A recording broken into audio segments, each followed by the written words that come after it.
আসসালামু আলাইকুম। এসএসসি পরীক্ষা ২০২৫ বাংলা সেকেন্ড পেপার তোমাদের অনুচ্ছেদ রচনা ফাইনাল সাজেশন মাত্র 10টা পড়লে তোমরা প্রত্যেক বোর্ডে একটি বা দুইটি রচনা কমন পেয়ে যাবা। তাই আজকের ভিডিওটা কেউ না টেনে সম্পূর্ণ দেখবা।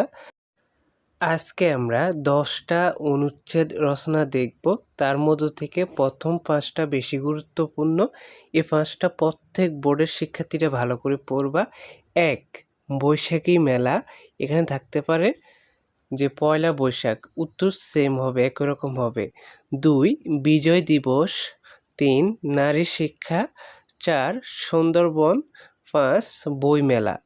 আরও আমরা 5টা পড়ব, মোট 10টা পড়লে প্রত্যেক বোর্ডের শিক্ষার্থীরা কমন পেয়ে যাবে। তারপরে দেখো 6 নাম্বারটা, বাংলাদেশের মুক্তিযুদ্ধ। 7. Mobile phone. 8. 21শে ফেব্রুয়ারি, বা এখানে থাকতে পারে আন্তর্জাতিক মাতৃভাষা দিবস। 9. তথ্য প্রযুক্তি। 10. একটি শীতের সকাল। তো প্রত্যেক বোর্ডের শিক্ষার্থীরা তোমরা এই 10টা পড়বা। আশা করছি এখান থেকে প্রত্যেক বোর্ডে কমন পেয়ে যাবা। হ্যাঁ, এই 10টা প্রত্যেকে ভালো করে পড়ে নিবা। তো তোমাদের এসএসসি পরীক্ষার সকল সাজেশনগুলা এবং আপডেট নিউজগুলো আমাদের চ্যানেলে পেয়ে যাবা। তাই সকলের চ্যানেলটি সাবস্ক্রাইব করে রাখবা। ধন্যবাদ সবাইকে। আল্লাহ হাফেজ।